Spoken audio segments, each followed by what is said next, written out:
and Women of Color podcast. I am your host, Ann Alston, and it is once again my pleasure to bring quality programs to all of you. I am back in 2019, yes, again, and you're going to hear me say that throughout the whole entire season because this is so exciting to have the BMWOC be back for another year, our fourth year in the podcast season, with such amazing and great people that is on here to share their information. And tonight we have another dynamic TEDx speaker and someone who was featured in the BMWOC magazine this year. So just in case you didn't know what platform that you're listening to right now, this is the BMWOC platform, and we are here to not only unify small businesses, working professionals from all over the country, from all over the world. We are always looking to share our industry information and encourage you, the working professional students, and anyone who is interested in learning more about these types of industries. So as you are here on the BMWOC podcast webpage, make sure that you visit all of the pages and listen to all of the podcast recordings that we got going on this year. There's tons of information. And if it wasn't enough, please make sure you go back and check out 2016, 2017, and 2018. So I'm very excited to have my next guest. But before we get started, I would like to take a moment to thank our corporate sponsors who is helping to make this event so successful. And they are My Financial Home, Evangelism Radio, JNF Enterprises, Sears Consulting, Autism Families Rock, Awakening to Love, Eli Natoli, Kimberly McLemore, True Synergy, and Platinum Financial Services, along with our other over 50 participants on this amazing platform.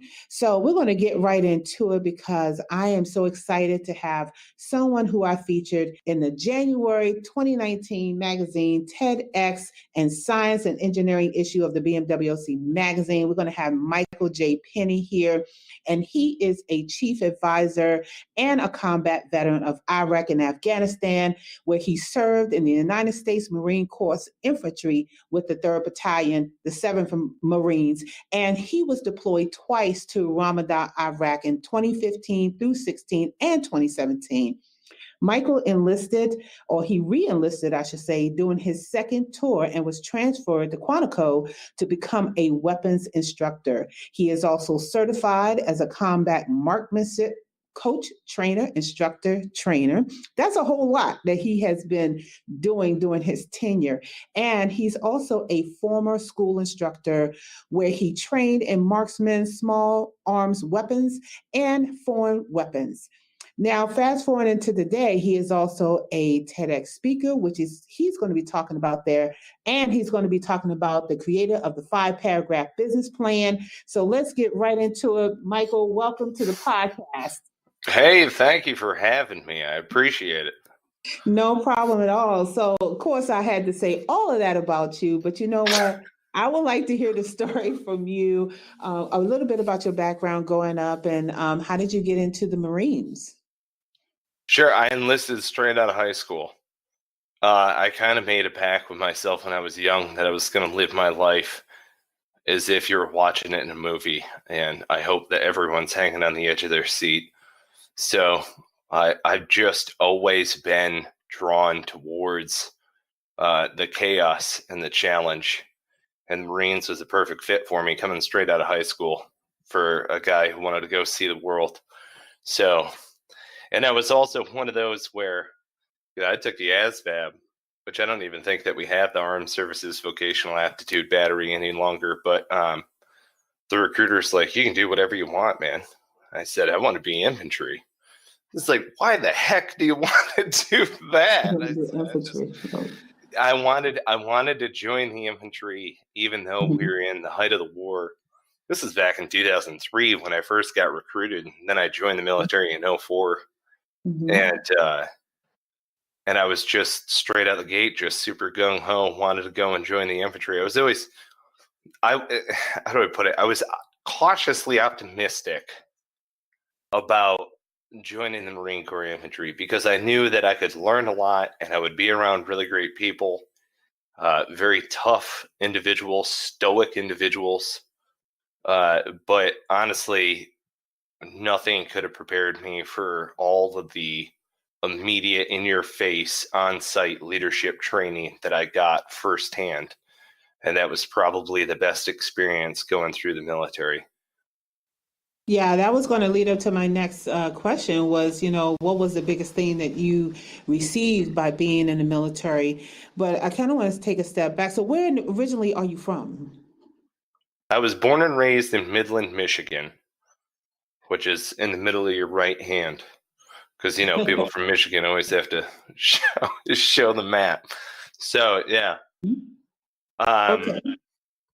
And, I jokingly, lovingly say, I loved it so much that I voluntarily went to war. Oh, So, wow. you I know, had family members that and a son that actually served during that time as well. So I can certainly understand. And first of all, thank you so much for your service in the military and to give up your time and sacrifice so that, we can enjoy the things we're enjoying right now, which is this podcast. So I want to thank you oh, for it's a all of privilege. that. Yeah, absolutely. And Right on. so after you got in there and you realized that you had an abundance of resources to learn leadership, what was that one thing that just really stuck with you in terms of leadership, which led you to doing other things in your career? Uh, so the number one takeaway that I realized is you're just not always going to be there when your team is working, and they need to be able to do the right thing when you're not around. That was my number one thing that I needed to learn. Delegation, yes, taking ultimate responsibility, how to maintain accountability, all of those great things. But it was interesting, though, because when I was coming up through the ranks, and I started life in the grunts at 18 years old. 19 was my first tour in a Ramadi, and it was a lead truck driver, and then it was a high back driver, which is basically like the ambulance. So we would do quick reaction force missions all the time, reacting to kinetic environments, where we very quickly had to get outside the wire, out into the combat zone, go and react to a fluid situation. And that might be return wounded, back behind friendly lines. It might be get into a firefight. It was very kinetic in that time frame. And that made me understand if you have a responsibility, it's your own responsibility and no one's going to be looking over your shoulder. So you better do it the right way the first time, even if you're tired and even if you're struggling. You have to pay attention to your sector, just like you're hoping everybody else is. So that was the first time that I learned that you need to be able to, as a leader, give someone a task and let them go and accomplish the task. And I can't, looking back on young Mike Penny, I can't even imagine my vehicle commander being like, all right, you're in charge of this whole truck, the maintenance, all of the other stuff. And of course, there's supervision to be had with it, but that was a great deal of responsibility.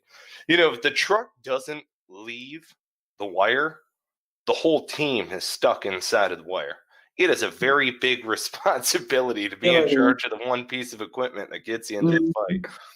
Right, absolutely. And my husband is in mechanics and he talks about the responsibility of that, because a truck, it can be your best friend or it can kill someone. And Right.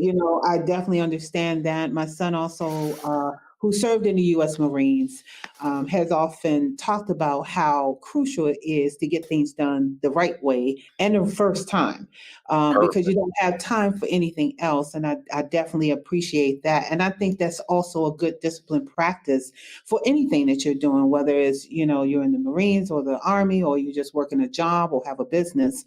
You definitely have to have that meticulous background behind you to be disciplined and making sure you do it right the first time and make sure it's good when you do it the first time as well. So I really appreciate that. So as you were in the military, you kind of gravitated over to marksmanship. And how was that experience for you in that during that time when you were in the military? Yeah. So Correct. So I had re-enlisted on my second tour to Ramadi and then went over to Quantico specifically with the intention of being a combat marksmanship instructor. And Nice.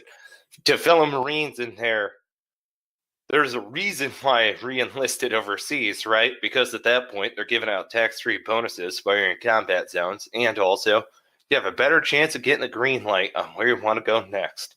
So anybody who's ever been looking at maybe transferring to another area of the country or promoting up and out or something like that knows exactly what I'm talking about. There's a timing issue associated with that. So when we got back, what was great is I got 30 days free leave for re-enlisting. And so a lot of that time was spent on the internet trying to figure out where I was going to go next. Because when you're changing duty stations, there's a whole anxiety of I'm leaving my previous duty station, going to a new one, have to find a house, have to figure out where we're going to be living because I was married at the time, living off base, and trying to do all of that while also learning the ropes on what this new job is going to be, right? So what's nice about it is everybody still is wearing the same uniform and they all speak the same dialogue. It's not like you're transferring jobs entirely. So when I got into the combat marksmanship side, it was something that was brand new, but I was coming with the experience of being a combat veteran and having to learn doctrine for the first time. Before I was the learner on the inside of it. Now I needed to understand doctrine so that I could apply myself kind of into it, which doctrine, there's a standard to uphold as far as marksmanship is concerned. Mhm. And it's one of the promotable things that Mhm. every Marine is promoted based on. So it's a very important thing in the life of Marines. Right. Okay. And so let me ask a question in regards to that, and for the folks that are listening and maybe even thinking, because I think for me, I don't even hear a lot of people talking about when you go into the Marines, this is something that you can get into. And with Right. everything going on as far as arms control, what are some of the things I would say that you would give advice to someone who is either going into the Marines or are already in the Marines? What are some of the do's and don'ts that they really should be watching out for that type of thing? Sure. So really what they're re-enlisting to do is they're going to a center of marksmanship and instruction. So they would be going, Quantico is headquarters for Marine Corps and frankly the headquarters of marksmanship instruction because that's where curriculum development takes place. So actually creating all of the courseworks. And then Marines who want to re-enlist and go specifically to recruit training, that would be on the coast. So out in Paris Island or in San Diego. Primarily, for marksmanship, it's going to be in Camp Pendleton. So their primary marksmanship instructors, they educate the recruits that are coming up and through essentially boot camp recruit training. In Quantico, we're educating the officers that are coming up through the basic school. So you get a little bit of a different vibe. It's the same training package from the rifle standpoint. Where it's different with officers is they all need to be qualified with a pistol as well. The other thing too is if you're a West Coast Marine, you're only going to be dealing with male recruits the entire time. You'll only have male shooters, unless there are other units that are going to rotate through that range. On East Coast, you might get some ladies who are coming through depending. But I didn't really spend any time in Paris Island. So a couple of my buddies, marksmanship wise, we share sea stories and stuff. They tell me how they rotate through Juliet Company. And then the officers, it's about 70-30 male female ratio. And you're dealing, one would say, okay, you're dealing with college graduates. Well, you're dealing with a skill set which is intimidating to anybody who has just never gone into it. Wow. I'm one of those guys. I carry a pistol with me wherever I go. I'm a concealed carry weapons instructor and a concealed carry pistol instructor here in North Carolina. And It's funny. It's like, well, what are you afraid of? Nothing. I'm afraid of nothing. Not You know, afraid of anything. right? That's What I liked hearing from you, though, in this topic, which is why I asked the question, is how you're talking about it from an instructor standpoint and tying it back to the responsibility of just being in that position because we all admire our armed forces. And when it comes to, things of your background, marksmanship, which is a very interesting and unique type of background, I want people to hear that you can be that and be responsible for firearm with a firearm or walking Oh around yeah, with one and be very responsible. And so I kind of wanted to put that out there because a lot of people are not responsible, but at the same time, I want to promote that. What you're doing is, I thought is great. Just listening to the passion behind how you kind of wanted to go there. And now I'm looking at your bio and I'm like, okay, now when was the thing that shifted you from like the military right into entrepreneurship and being an author and a public speaker? What was yeah. that thing that just shifted you into the totally different direction, which is totally opposite of the military and more exciting on this end? So, you have your cigars and sea stories, company, you have the 5 paragraph business plan. Talk about how you ended up transitioning to that line of work. Sure. So it was interesting. It definitely happened because I was stationed in Quantico and right down the road from DC, right down the road from Fort Belvoir, and a lot of these other different testing ground areas, because we got to test different things as they were coming through. Who better than the guys who are going to have to instruct on all of these pieces of equipment. Then I started to realize, okay, I could get a job now working for one of these other companies when I get out, because frankly, the guys that are coming and doing all of the testing are fellow veterans, right? It's just they're out now and working for one of those name brand companies. So that's when the gears really started to turn. And then now after Quantico, I went back out to the fleet and did a tour in Afghanistan as an embedded advisor. And that embedded advisor stint really opened my eyes to me having the chops to go through a lot of the academic work that I was going to need to in leaving the Marine Corps. Because my discharge, like a lot of other veterans that got out in 2012, reads reduction in force.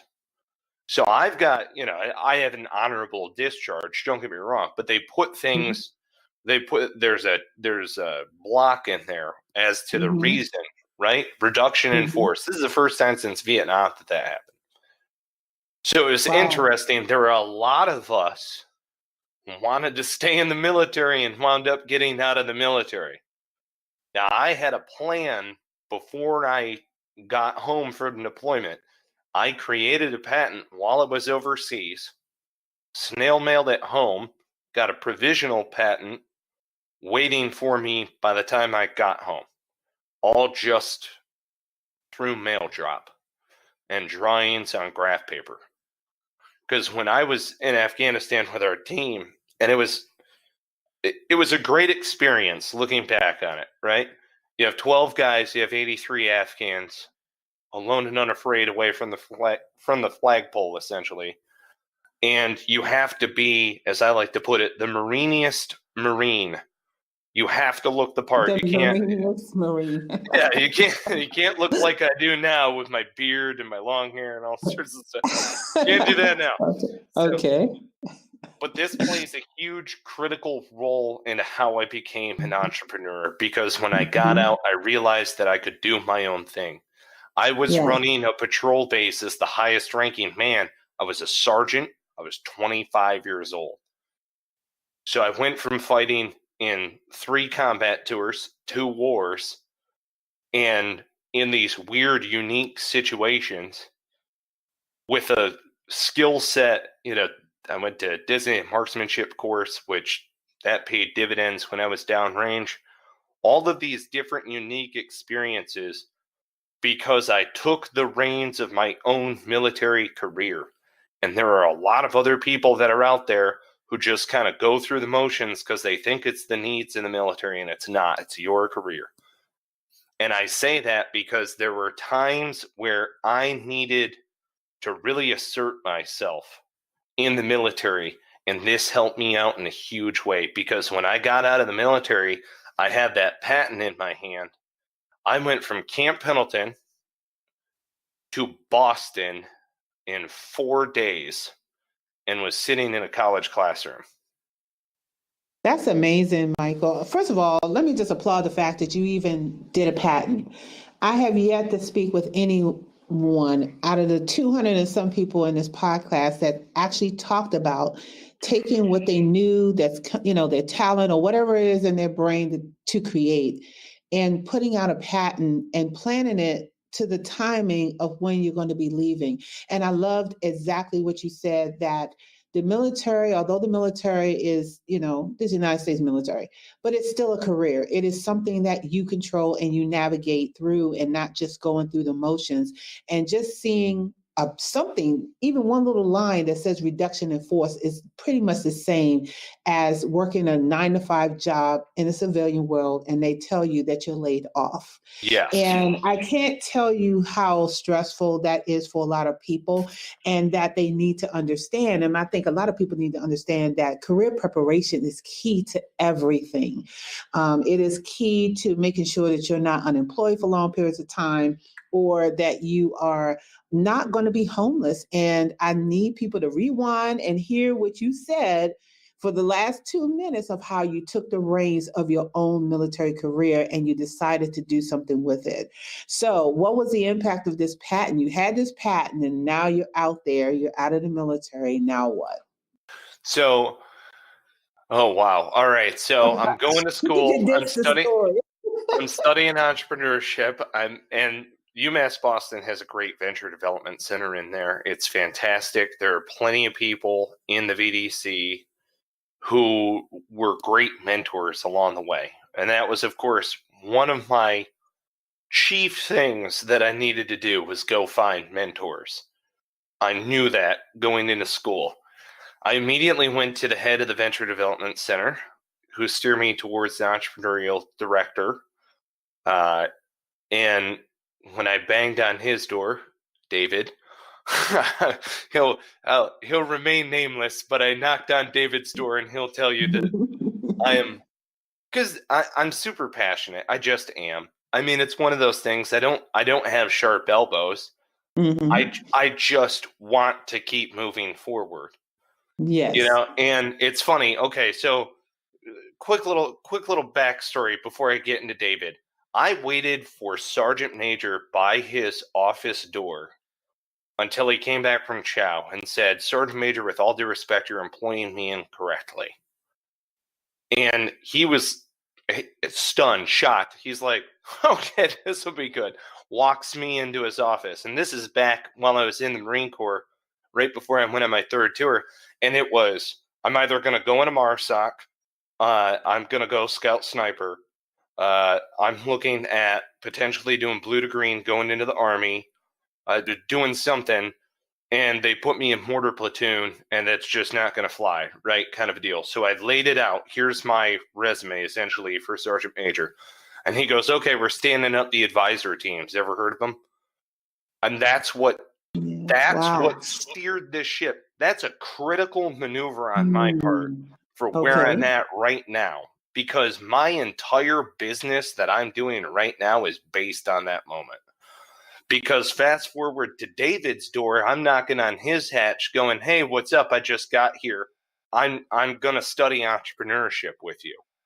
Okay, so if you've ever read Think and Grow Rich by Napoleon Hill, you should totally do it. Think and Grow Rich. There's a traveling tramp that shows up on, I think it was Edison's doorstep, but he says, "I'm going to work with you." Plain and simple. Has no clue when, but I'm going to work with you. So I knock on David's hatch and I'm like, I'm going to study entrepreneurship with you. It's just going to happen. So he gets me a waiver so that I can go into his class, Marketing 465, which is a graduate course, but I'm an entry-level freshman, which if you've ever been a freshman in college at 26 years old, it's a lot like being, Billy Madison. So You're sitting in there with all of these 18-year-olds who don't tuck their shirts in, and it's like you're studying business. Look the part. So, it was one of those to where I'm struggling with this super slow motion schooling that I'm going through, because schooling is very slow, extraordinarily slow, boringly slow. Tick tock, cannot be stuck in a classroom. Okay. Oh my goodness. You know what I'm talking about. Yes, I do. Yes, I do, because I had to go back to school myself. And it's not like you don't care. It's like, please, I get it, but they're catering to the weakest link. And I get it also because I'm an instructor. I didn't truly understand it until I went through all of the instructor stuff. You going through even in an instructor certification will make you a better student, because now you have empathy for the guy or gal who's in front of the classroom who's struggling to get through the period of instruction. So I locked in with a couple of my professors. I also locked in with a number of mentors that were out there. I was the guy. I honestly did this. Bob is another one. He's a great guy. Army veteran, MIT grad, Harvard grad, had sold businesses across the world, all sorts of stuff. So this guy's not a teacher at UMass. So I get his syllabus and I watch as many of his lectures on YouTube as I can find. And then I invite him out to I invite him out to lunch after school. And I start picking his brain or whatever. And slowly but surely, after the meal's done, my notes start to migrate up onto the table. He's like, is that my syllabus? And I'm like, yeah, but I got to ask you about, and I'm shuffling through papers and stuff. It's just all over the place, like crazy chaos. He's like, okay, first of all, did you invite me out to lunch so that you could basically have office hours? And I'm like, oh no, I've been caught. Yes, I did. He's like, my God, I wish all of my students would do this. I wish every one of my students would do this. So he was impressed. Every one of them was highly impressed, and the vast majority of them bought lunch. Wow. They were stoked that I was that passionate to go across town, which if you've ever been to Boston, going across town is not easy. And it was that type of learning that got me to build this company around me with my first product. I built a management team. I sought funding. I got investors. And then it all collapsed. And it was my first failure. Oh, no. And then I went to the Institute of Veterans and Military Families, to the Entrepreneurship Boot Camp for Veterans. And it was me trying to stabilize this failure and see if I could kind of recenter with this veteran population. I tell people all the time, I went to IVMF, a Marine, and I came home a veteran. I went there wholeheartedly a Marine and came home a veteran, because I found that there were other veterans out there who were as passionate about the next mission as I was. Okay. Instead of trying to pull people out of my past to help me with my next mission, I needed to go surround myself with fellow veterans who were just as passionate about this next mission. And IVMF was a huge turning point, because when I went there, I said, look, my company already failed. And they go through it like nothing ever, like nothing bad happened. And it's an intensive certifying course. I mean, it is, I'm really very happy that I wound up going to it, because it's very much so like a military school. It's 07 till 2300. You're drinking from a fire hose. It's great. And at the end of it, you do this pitch competition. And I already at this point done hundreds of pitches for the company and all over the place. I do this pitch competition and take most outstanding venture with a failed company. Wow. And I'm like, what does this mean? And exhilarating, very depressing at the same time. You know, Kind. you touched on. I have to kind of interject a little bit, but you covered so much. I think what I really got out of this whole entire thing that you talked about so far was really just how do you bounce back from a business that did not work out and still keep your integrity and still go out there with the same passion you started off in the beginning. And it just sounds like you just went through and you just took that energy and you just turned it around and you came back over and over again to the point where you got somebody to go to lunch with and you got their attention and then you did the pitch thing. I just think it's great. I appreciate it. Yeah, I mean, I just think it's great. like I said, is it a movie that you would pay attention to? Or are you on the edge of your seat?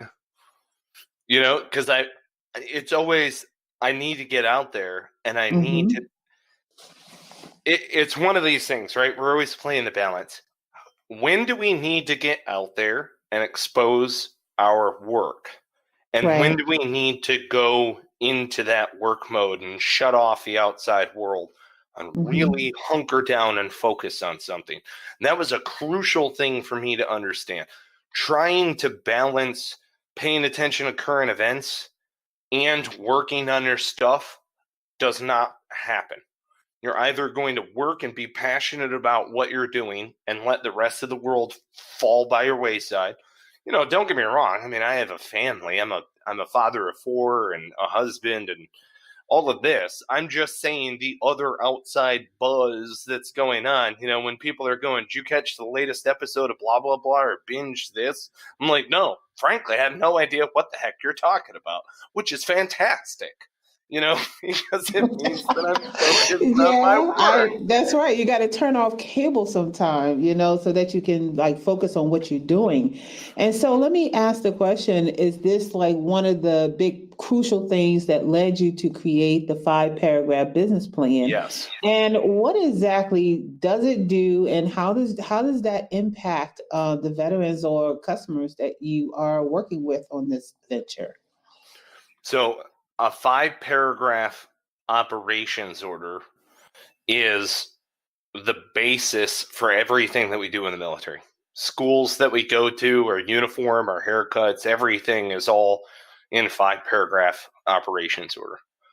It's the basis of understanding that I was first indoctrinated in. Let's say, for instance, when I was just a young lad coming up through the infantry, and I needed to understand 5 paragraphs so that I could understand where I fit into the overall plan. Know thy job, know where I fit within the overall plan. And that's my job, my mission, mine.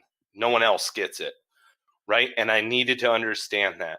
Fast forward to On the Border Mexican restaurant. I'm not getting paid to say this. And I'm sitting down with one of my mentors, who was a Norwich graduate and a fellow Marine. And I go through this whole long spiel. We had lunch. It was great. And as we're walking out, he goes, "You're a grunt, right?" I said, "Yeah." He goes, "The next time you have one of these meetings, please do yourself a favor and just write an op order before you go into it." Ding! Light bulb goes off. Write a 5 paragraph op order before I go into a pitch. Why didn't I think of this before? And that really got the ball rolling. Why aren't we using a business planning method that is a continuous cyclical method? Traditional business plans are typically written in order to secure funding and then you put it on the shelf. A lot of people like to preach that they're living documents.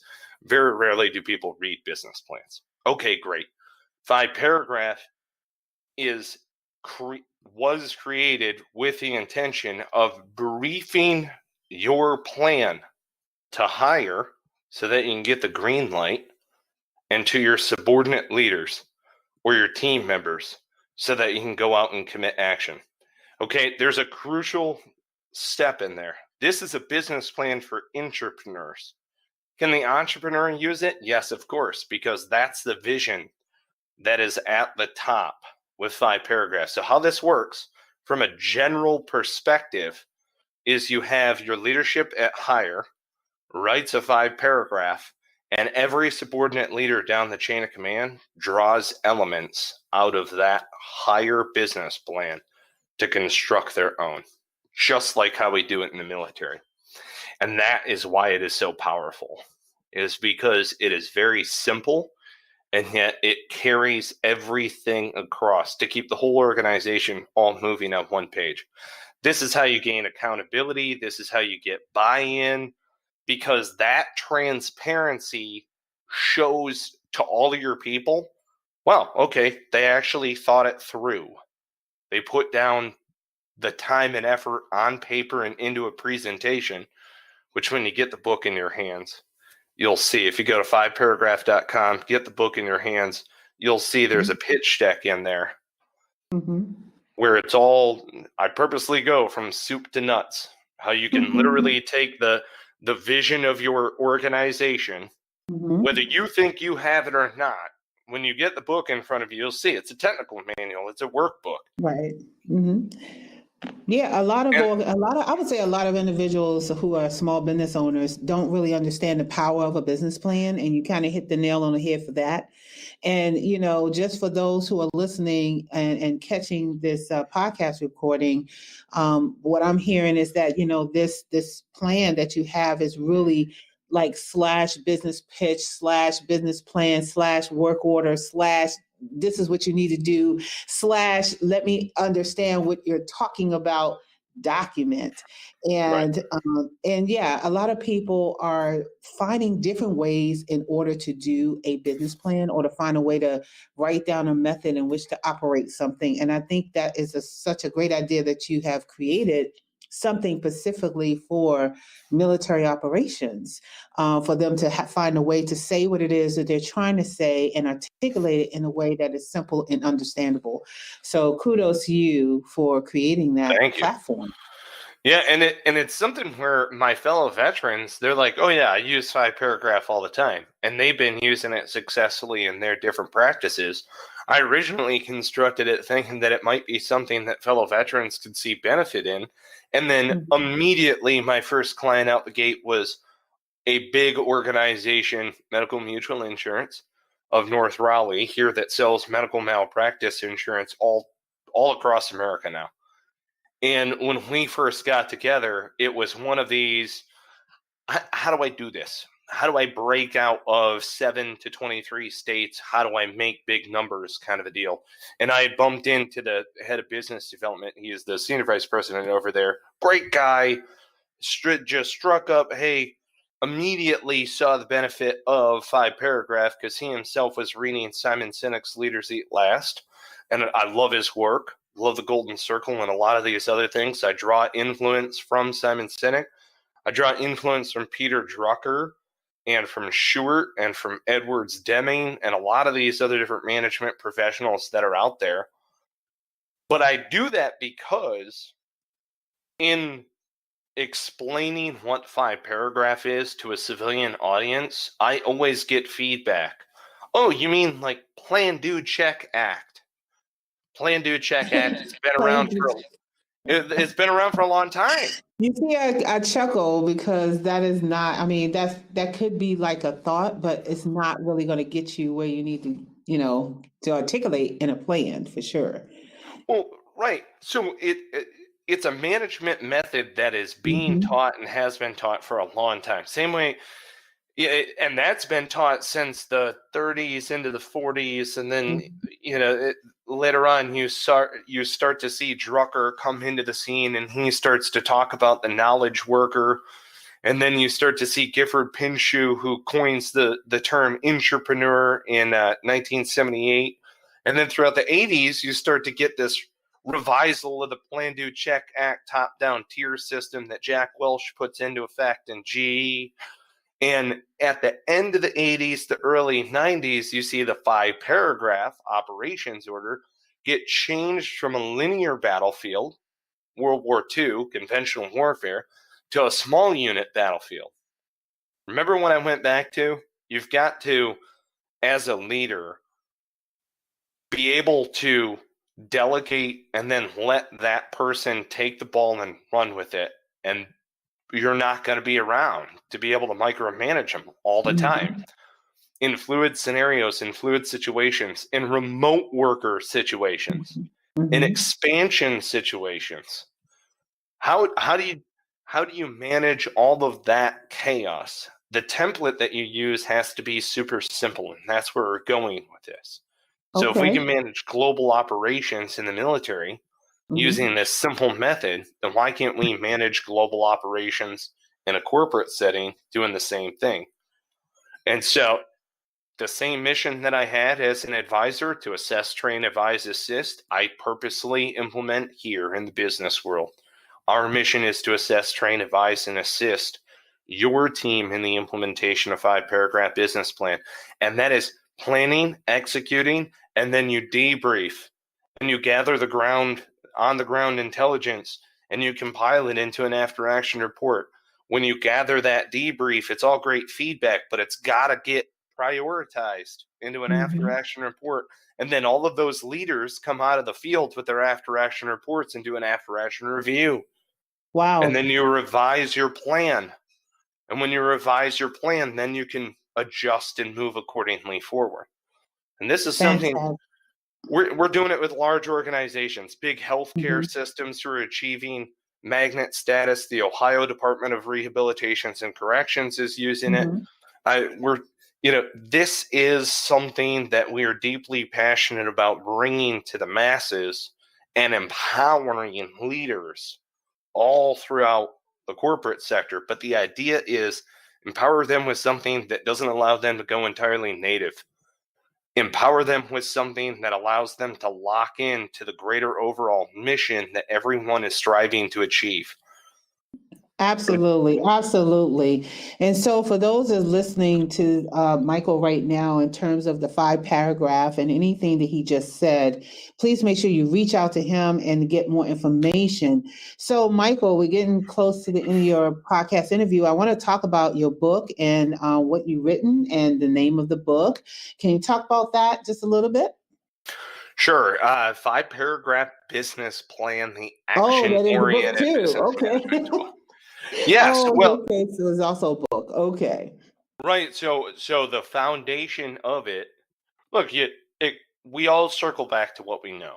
I developed a curriculum in the military. I could have Mm-hmm. either, coming out of the military, I basically had two different things that I could have done. I could have Mm-hmm. written a story about my life, which a Mm-hmm. lot of people do, and that's fantastic. Or I could apply that which I learned into a tool Mm-hmm. that others could seek benefit from in order to add value across a greater organization. 5-paragraph business plan is very similar to a Marine Corps Institute booklet or a correspondence booklet. It's 75 pages. It's 8.5 by 11. You fill it out as you go. We just released e-courses on 5paragraph.com. Mm-hmm. Uh, we offer one-on-one instruction. We offer workshop instruction. But the Mm-hmm. the point is, yes, the book lives with you and it is part of the program. Mm-hmm. And it extends into as much detail as you want it to, because each one of the sections allow you to do that big 30,000 foot perspective, but then Mm-hmm. scope and narrow it all the way down. So if you're a real minutia person and you want to go from the big picture view all the way down into the minutia, do it. Mm-hmm. But I'm Do not. it. I'm not. Okay. Okay. Okay. So let me ask you, I have two more questions for you. So Yes. are you going to be speaking at any events coming up where people can meet you in person and listen to some of the topics that you have that you want people to come to? I don't have any events on the radar. I am doing webinars coming up. I'm starting goodness grief. I was talking to my sales team about this earlier. I'm starting 1 year of webinars every single week over at 5paragraph.com. We're kicking this off March 15th is what we have on the Mhm. calendar right now, Great. which and the idea behind the webinars, you are going to get little nuggets of wisdom, leadership. Also, be sure to tune in to our podcast. We have a podcast as well. I Nice. jumped entirely over Cigars and Seed Stories, which was a fantastic passion project.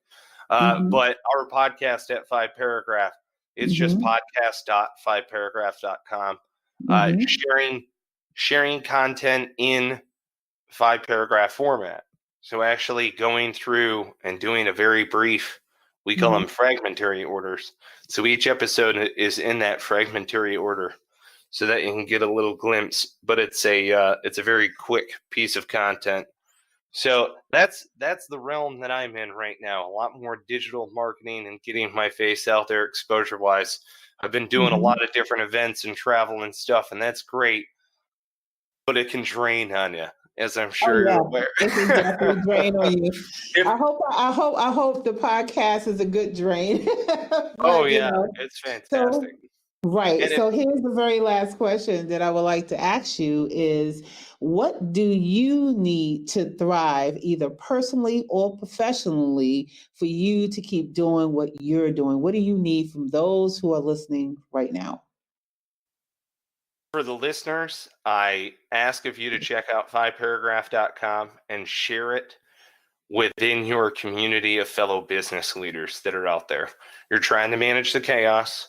You've been tasked with a huge project and you have no idea how you're going to get it done. You're trying to wrangle all of the forces that you're working with to include your boss. 5paragraph is your key to taking reins, to taking responsibility. So I hope that you definitely see it as an empowering tool that's out there and share it with your fellow business leaders. You can contact me directly across our platform at 5paragraph. If you email, that email goes to me. If you schedule a call, you're scheduling a call with me. Do I have a team? Yes, I do. I am at the front of it. You will talk to me. And that's what I love doing that. People will schedule off of the podcast and they're like, wow, I actually got the guy who's on the podcast. I'm like, yeah. That's the best part. That's the best part. So that's yes, absolutely. Point. Right, exactly. And so again, everyone, this podcast interview is pretty much talking about Michael's background in the military or as a veteran, being in the Marines, and coming out with a patent and a book that is helping other fellow Marines with their business. If you are interested in learning more about Michael J. Penny or the 5paragraph business plan, or want to be on his podcast, Cigars and Sea Stories, please make sure you check out his information on this page by reading his bio and clicking on his information. And also I want to remind folks to please like, share, and vote. This year, we're going to be having 7 awards again for the BMWOC participants. So we would like to hear your feedback on what podcast that you love the most. So again, Michael, thank you so much for being on the podcast platform and supporting it. I am really appreciative, and thank you for your service and all that you're doing to support fellow veterans. It's a privilege. Thank you for having me.